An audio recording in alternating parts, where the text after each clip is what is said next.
Well, California license plates. Leo went nowhere without a pocket protector. He was always prepared.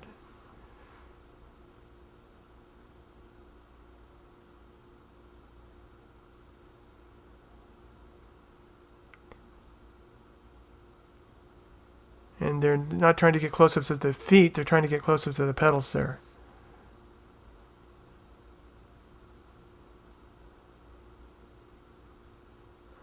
This is a late spring, you can tell by the weeds in the background there. This is George and Freddie. Both very accomplished guitar players. Freddie, of course, played with the Royal Hawaiians, the Harry Owens band in Hawaii. He was born in Maui. Came to California with Harry Owens. This is Roy Lanham playing on the Roy Lanham on the left playing the prototype. Not sure who the guy with the scarf around his neck is, but he sure is having fun. I don't see any cords coming out of those guitars.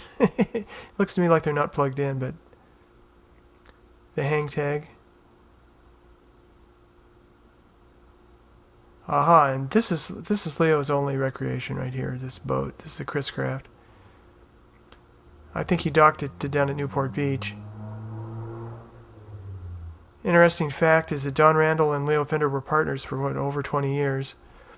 Leo never flew in one of Don's planes, and Don never went boating with Leo in one of his boats. They just didn't hang out together. Leo was very, very proud of this boat. He had several over the years.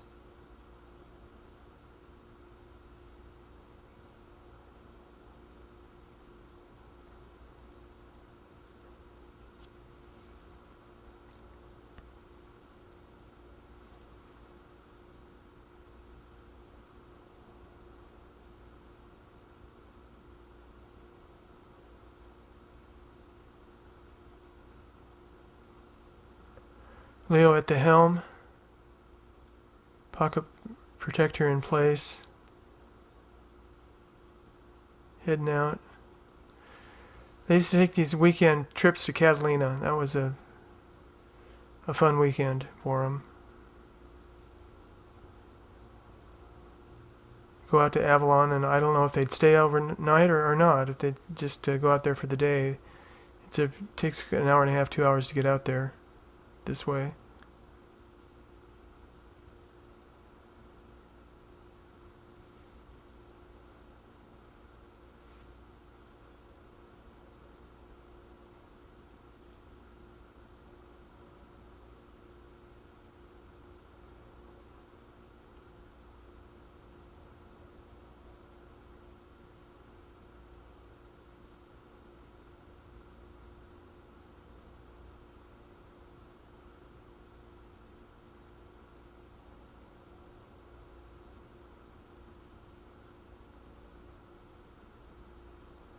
I found out about this video in the 1980s when Forrest and I were having lunch together one day. He said, "Yeah, well, I'm going to be putting out a video," and I go, "Really? What is it?" And he goes, "Well, it's a home movie I made in 1957 at the Fender factory." He goes, and it has scenes of Leo out on his boat pulling into Avalon Harbor there, the casino going by, hills in the background. Really hasn't changed much in the last 50 years. There's one of the seaplanes that used to go there. Now they don't do the seaplanes anymore. Those are gone. That's a Wrigley mansion up there on the top of the hill.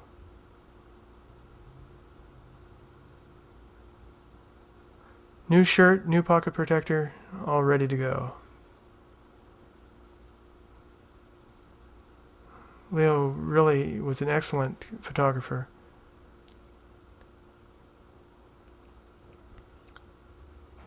That's his first wife, Esther. Oh no, that's Joanne. That's Joanne White, and that's Curtis White. There's Esther in the background, laughing.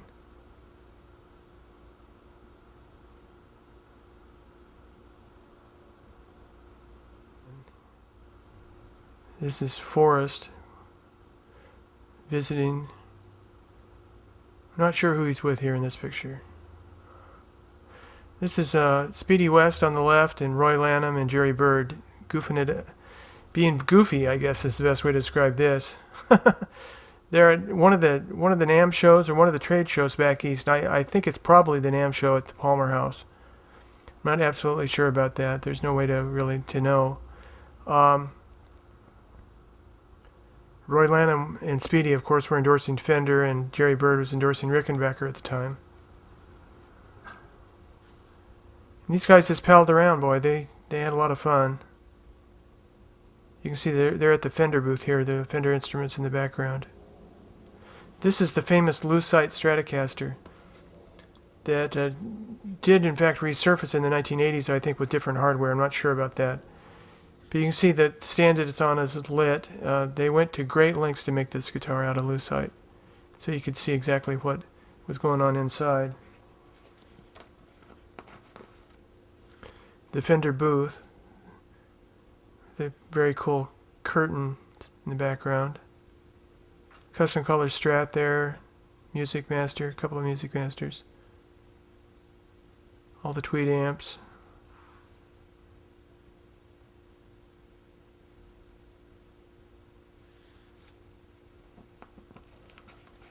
Fender Strat, Fender Mandolin. Gold-plated Strat, with blonde finish.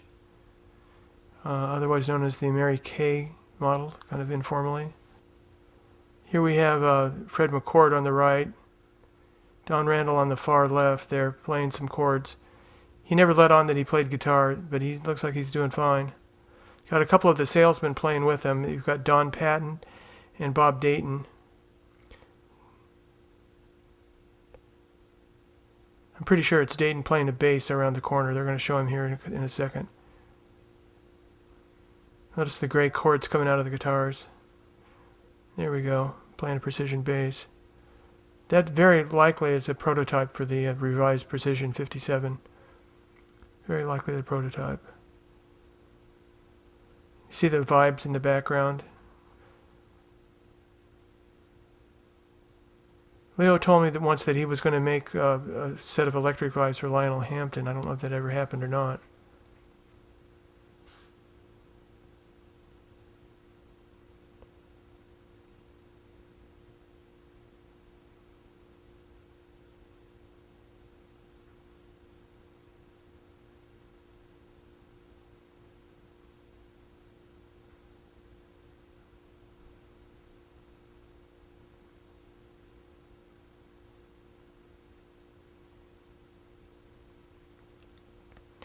There's a close-up of Randall, non-trimmed Strat.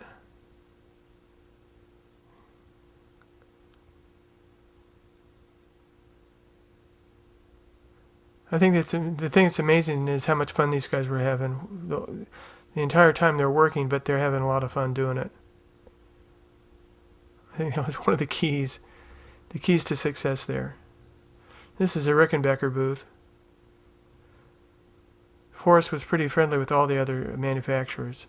That's FC Hall standing up, and of course Jerry Byrd playing steel. Jerry Byrd is probably the finest Hawaiian guitar player of his generation.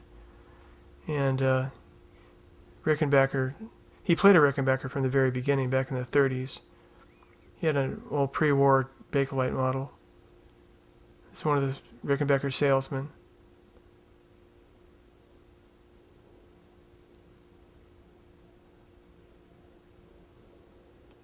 Forrest was real good friends with Jerry Byrd, and one of his biggest fans. Forrest loves steel guitar, as Leo did. And you can hear the steel guitar in the Fender guitar. It's just there, the influence and the tone and just the whole approach to the Spanish guitar coming from the Hawaiian guitar. I mean, it just looks lyrical. You see his vibrato and how smooth it is. Those are Rickenbacker prototypes.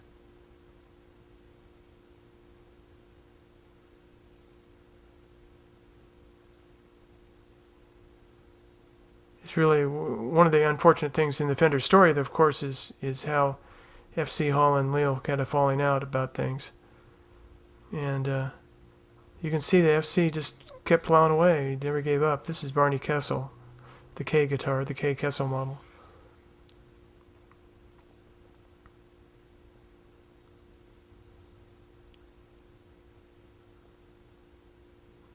These are the guys at Martin.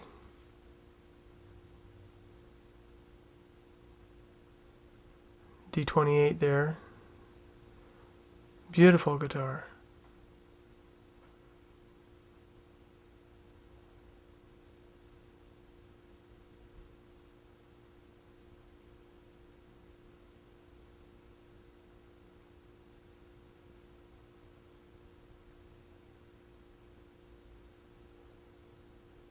Chet Atkins. It's at the Gretsch booth. Thumb pick.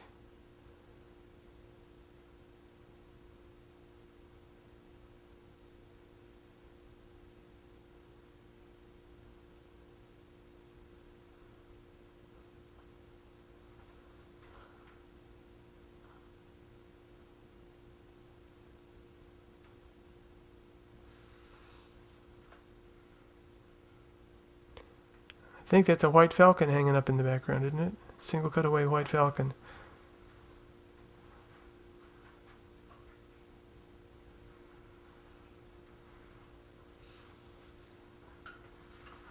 Jimmy Webster with his touch technique on the fingerboard. It's pretty radical.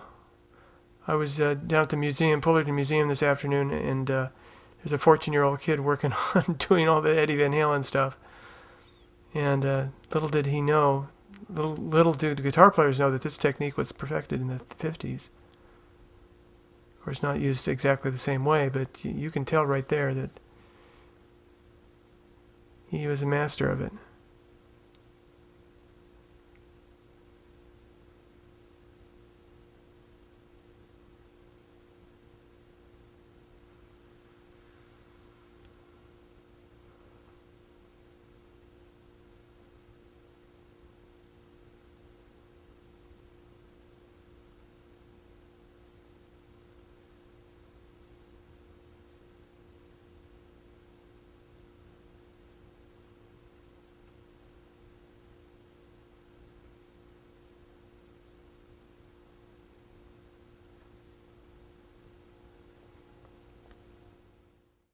Well, that just about wraps it up, the home movie of the 1957 Fender Guitar Factory.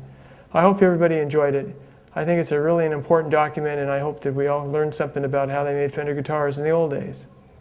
Thanks.